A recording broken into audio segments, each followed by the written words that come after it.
오늘 저희와 함께 좀 깊이 파헤쳐 볼 주제, 바로 한미약품입니다. 당신께서 보내주신 자료들 보니까 증권사 리포트도 있고 기술적 분석 자료, 또 R&D 뉴스랑 시장 분석 영상까지 아주 다양하네요. 네, 그렇죠. 이 자료들을 토대로 마치 한 20년 경력의 바이오 전문 애널리스트가 옆에서 딱 짚어주듯이 한미약품 주식 투자를 만약 생각하신다면 꼭 알아야 할 핵심들, 이걸 한번 제대로 파헤쳐 보겠습니다. 좋습니다. 장점, 단점, 또 앞으로 주가에 영향을 줄 만한 요인들, 그리고 지금 주가 수준에서 투자 전략은 어떻게 짜야 할지, 이런 것들을 명확하게 정리해 드리는 게 이번 시간 목표입니다. 자, 그럼 바로 시작해 볼까요? 네, 정말 다각적인 자료를 잘 모아주셨네요. 한미약품, 한국 제약바이오 업계에서는 정말 빼놓을 수 없는 그런 기업이죠. 그렇죠. 특히 R&D 투자, 그리고 그 결과물인 신약 파이프라인에 대한 시장의 기대가 항상 뜨거운 곳입니다. 맞아요. 오늘 이 자료들을 통해서 현재 한미약품의 투자 가치랄까? 이런 걸 좀 객관적으로 보고 단기적인 이벤트랑 장기적인 성장 가능성, 이걸 좀 균형 있게 살펴보는 그런 시간이 될 것 같습니다. 네, 좋습니다. 무엇보다도 요즘 가장 핫한 그 비만 치료제 있잖아요. 아, 네네. 그리고 MASH, 그러니까 비알코올성 지방간염 치료제 개발 현황, 이게 아마 핵심 포인트가 될 겁니다. 좋습니다. 그럼 기본 정보부터 빠르게 짚고 가죠. 한미약품, 코스피 상장 기업이고 종목 코드는 128940. 네, 트레이딩뷰 자료 보니까 현재 시가총액이 대략 한 4조 3천억 원 정도 수준이네요. 꽤 크죠? 네. 1973년에 설립됐고 제약회사고 직원 수는 한 2,400명 정도. 네, 기본적인 정보고 또 기업의 어떤 기초 체력, 재무지표도 봐야겠죠. 그 IM증권 리포트를 보니까 2024년 연간 매출이 한 1조 5천억 원 정도. 오, 적지 않네요. 네, 영업이익은 한 2,162억 원 수준이었고요. 그리고 2025년 내년에는 매출 1조 6천억 원 넘고 영업이익은 2,700억 원 이상으로 더 성장할 걸로 이렇게 전망하고 있더라고요. 성장세가 이어지는군요. 그렇죠. 본업에서는 그 로스젯 같은 만성질환 치료제들이 꾸준히 잘해주고 있고 또 자회사인 북경한미나 한미정밀화학 실적 개선도 기대되는 부분이고요. 알겠습니다. 자, 그럼 이제 진짜 본론으로 들어가서 이 자료들 전반에서 계속 강조되는 한미약품의 가장 큰 매력 포인트. 역시 R&D 역량이겠죠? 맞습니다. 근데 구체적으로 어떤 점이 그렇게 특별한 건가요? 네, 맞아요. 그 자료들을 쭉 보면 한미약품의 핵심 경쟁력, 이게 단순히 R&D 투자를 많이 한다, 이게 끝이 아니고요. 아, 그런가요? 그 지속성하고 매출 대비 비중, 이게 중요합니다. 데이터뉴스나 잡코리아 보고서 같은 걸 보면 매출의 14% 이상을 그것도 꾸준히 R&D에 투자를 해요. 14% 이상이요? 네, 2024년에는 그 규모가 2천억 원을 넘었죠. 이건 국내 제약업계에서는 거의 최고 수준입니다. 와, 대단하네요. 네, 이런 꾸준한 투자가 결국 혁신적인 신약 파이프라인으로 이어졌고 과거에 왜 릴리, MSD, 제넨텍 이런 글로벌 제약사들하고 큰 규모로 기술 수출 계약했었잖아요. 네, 맞아요. 기억납니다. 그게 바로 이런 투자의 결과물이라는 거죠. IM증권이나 잡코리아 보고서에서도 다 이 점을 성공 사례로 꼽고 있고요. 그렇군요.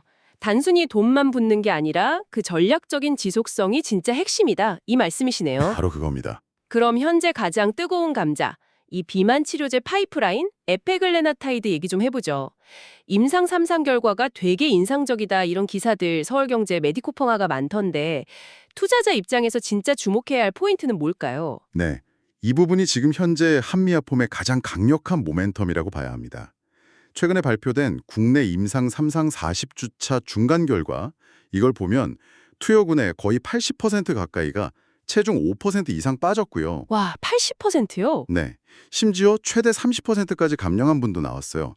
이건 분명히 인상적인 효능이죠. 그렇죠. 근데 더 흥미로운 점, 그리고 어쩌면 시장이 아직 이 가치를 충분히 반영 안 했을 수도 있는 부분이 바로 부작용입니다. 아, 부작용이요? 네, 기존 GLP-1 계열 약들의 흔한 단점이 위장관계 부작용인데 이게 현저히 낮게 나왔다는 거예요. 얼마나 낮게 나온 건가요? 그 더벨 기사 같은 데서도 언급됐는데 경쟁 약물들 대비해서 두 자릿수 이상 낮은 수준이다 이렇게 얘기가 나오거든요. 두 자릿수 이상이요? 와. 네.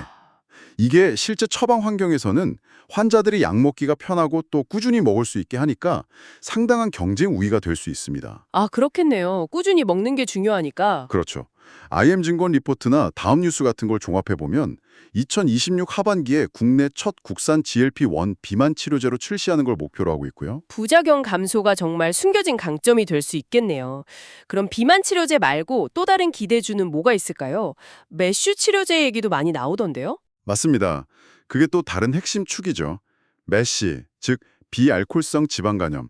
이게 아직 제대로 된 치료제가 없는 뭐랄까 미개척 거대 시장입니다. 시장 규모가 어느 정도나 되나요? IM증권 리포트 보니까 2030년에는 1,000억 달러, 우리 돈으로 13조 원이 넘는 시장이 될 거라고 전망하더라고요. 와, 정말 크네요. 그렇죠. 근데 한미약품이 MSD에 기술 수출한 에피노페그듀타이드, 다른 이름으로는 MK6924인데 이거 임상 2비상 결과 발표가 곧 있을 예정입니다. 언제쯤 나올까요? 그 메디코파마 기사를 보면 올해 12월, 그러니까 얼마 안 남았죠. 근데 이게 왜 중요하냐면 이전에 2A상 데이터에서 경쟁 약물로 꼽히는 세마글루타이드보다 지방간 감소 효과가 훨씬 좋게 나왔어요. 훨씬 좋게요? 어느 정도로요? 그 IM증권 리포트 안에 그래프도 있는데 보면 한미약품권은 72.7% 감소했는데 세마글루타이드는 42.3% 정도였거든요. 와, 차이가 꽤 크네요. 네. 그래서 이번 투비상에서도 좋은 결과가 나온다. 그러면 기업 가치에 정말 상당한 영향을 줄 수 있는 그런 이벤트입니다. 그렇군요. 그러니까 비만하고 메시 이 두 가지가 현재 가장 중요한 R&D 모멘텀이다. 이렇게 정리할 수 있겠네요. 그렇습니다.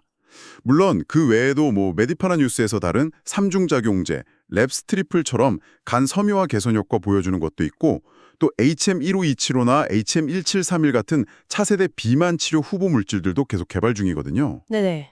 이런 점들이 파이프라인의 깊이를 더해주고 또 한미약품의 R&D 전략이 단발성이 아니라는 걸 보여주는 증거이기도 하죠. 알겠습니다.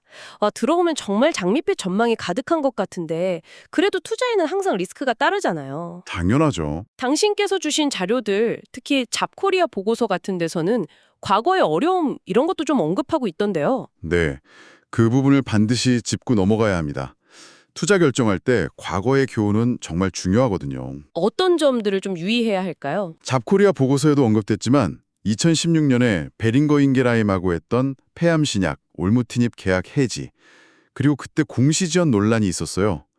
이게 당시 회사 신뢰도 위험 타격을 줬었죠. 아, 그런 일이 있었군요. 네, 그 이후에도 사노피하고 계약을 좀 변경하는 사례도 있었고요. 이게 뭘 보여주냐면 신약 개발이라는 과정 자체가 본질적으로 실패 위험이 높고 불확실성이 크다는 겁니다. 그렇죠. 신약 개발이 쉬운 게 아니니까요. 아무리 중간 데이터가 좋아도 최종 성공까지는 정말 여러 변수가 있다는 걸 항상 염두에 두셔야 합니다. 내부적인 신약 개발 리스크 말고 혹시 외부 환경 요인은 어떤 것들이 있을까요? 규제라던가 아니면 경쟁이 심해진다거나 그런 문제들이요. 잡코리아나 더벨 기사에도 좀 관련 내용이 보이던데요. 네, 제약산업의 특성상 두 가지 외부 리스크가 좀 두드러지는데요. 첫 번째는 정부 규제, 특히 약가이나 압력입니다. 아, 약가이나. 네, 잡코리아 보고서에서도 지적하고 있는데 한국의 약가 정책, 포지티브 리스트 시스템이라든가 일괄인하 같은 것들, 이런 게 신약이 나와도 기대만큼 수익을 내기 어렵게 만들 수 있는 좀 지속적인 위험 요인이에요. 그렇군요. 두 번째는요? 두 번째는 역시 치열한 경쟁이죠. 특히 비만 치료제처럼 시장이 엄청 클 걸로 예상되는 분야는 이미 시장을 꽉 잡고 있는 글로벌 빅파머들, 릴리나 노브노디스크 같은 회사들이 있잖아요. 네, 그렇죠. 이 회사들하고 경제로 치을 수가 없습니다. 더벨 기사에도 나왔듯이 후발주자로서 이들과의 가격 경쟁이나 마케팅 경쟁에서 좀 어려움을 겪을 수도 있고요. 이게 초기 시장 점유율 확보 전략에 좀 차질을 줄 수도 있죠. 가격 경쟁이 만만치 않겠네요. 그렇죠. 그리고 또 하나, R&D 비용이 계속 증가하는 건 어쩔 수 없이 단기적인 수익성에는 좀 부담이 될 수 있다는 점, 이것도 고려해야 합니다. 알겠습니다. 자, 그럼 이런 강점과 약점, 기회와 위험 요인들을 다 종합적으로 고려했을 때 증권사 애널리스트들은 현재 한미약품을 어떻게 보고 있을까요? 리포트들, 유안타, 삼성 IM 보니까 목표 주가나 투자 의견 같은 게 있던데요. 네, 최근 리포트들을 쭉 종합해 보면 애널리스트들은 대체로 좀 긍정적인 시각을 유지하고 있습니다. 아무래도 곧 다가올 R&D 이벤트에 대한 기대감이 크기 때문이겠죠? 구체적으로 목표 주가는 어느 정도로 보나요? 유안타 증권 같은 경우는 R&D 성과 확인이 임박했다 이러면서 목표 주가를 41만 원으로 올렸고요. 오, 상향 조정했군요. 네, 삼성증권은 실적 회복이랑 신약 가치가 핵심이다 이러면서 목표 주가 40만 원을 유지하고 있습니다. IM증권은 아까 말씀드린 대로 비만에 날리는 진심펀치라는 아주 인상적인 제목으로 커버리지를 시작하면서 목표 주가 40만 원에 매수 의견을 냈고요. 그럼 대략 40만 원에서 41, 2만 원 사이에서 보고 있군요. 네, 전반적으로 그 정도 수준에서 형성되어 있는 것 같습니다. 여기서 핵심은 현재 주가에 앞으로 나올 파이프라인 성공 가치가 아직 완전히 다 반영된 건 아니다. 이런 시각이 좀 우세하다는 점이에요. 알겠습니다. 애널리스트들은 일단 긍정적으로 보고 있군요.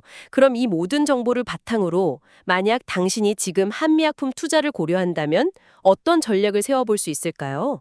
단기적인 접근하고 또 장기적인 관점 이렇게 좀 나눠서 생각해 볼 수 있을 것 같은데요. 바로 그 점이 아주 흥미로운 부분입니다. 한미약품은 지금 단기적인 모멘텀하고 장기적인 성장 스토리가 같이 있는 그런 상황이거든요. 아, 공존하는군요. 네. 그래서 단기적 관점에서 보면 역시 연말에 집중된 R&D 이벤트들, 이게 주가 방향을 가를 가장 중요한 변수가 될 겁니다. 예를 들면 어떤 이벤트들이죠?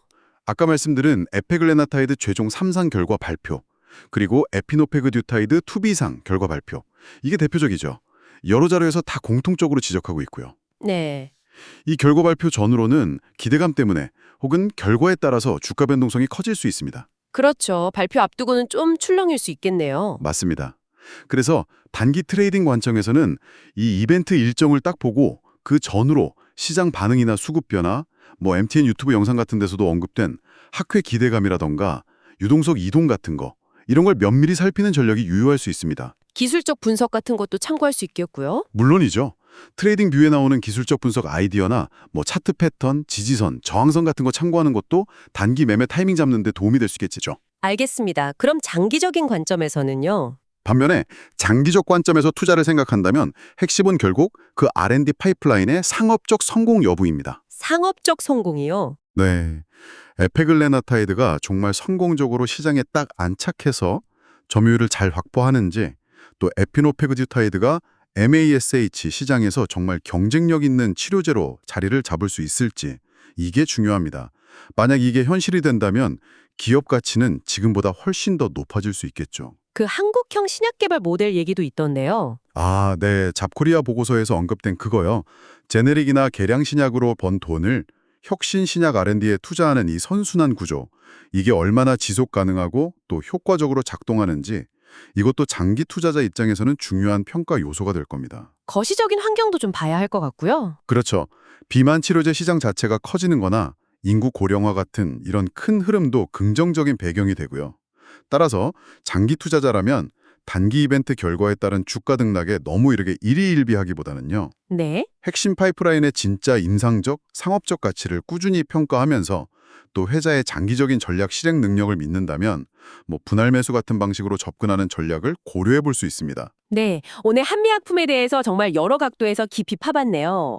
R&D, 특히 비만하고 MASH 치료제라는 이 강력한 성장 동력에 대한 기대감, 이게 분명히 있지만 그렇죠. 동시에 과거 경험에서 배운 신약 개발의 불확실성, 또 만만치 않은 시장 경쟁과 규제 리스크라는 현실적인 과제들도 함께 확인했습니다. 네, 맞습니다. 애널리스트들의 시각부터 단기, 장기 투자 전략까지 다 짚어봤고요. 결국 최종 투자 결정은 이 정보들을 다 종합해서 내리시는 당신의 몫이겠죠? 맞습니다. 오늘 저희가 함께 살펴본 이 정보들이 당신께서 합리적인 투자 판단을 내리시는데 좀 든든한 기초 자료가 되길 바랍니다. 네. 그리고 마지막으로 한 가지 더 심각해 볼 만한 질문을 좀 던져드리고 싶습니다. 그 더벨 기사에 실렸던 최인영 R&D 센터장 인터뷰 내용에서도 좀 힌트를 얻을 수 있는데요. 어떤 건가요? 만약에 한미약품의 GLP-1 비만 치료제 에페글레나타이드가 성공적으로 시장에 나왔다고 가정해보죠. 이게 단순히 살 빼는 약 이걸 넘어서서 혹시 다른 가치를 줄 가능성은 없을까요? 다른 가치라면 예를 들어서? 예를 들면 심혈관 질환 예방 효과라던가 아니면 신장 보호 효과 같은 이런 부가적인 건강 혜택을 만약 입증한다면요.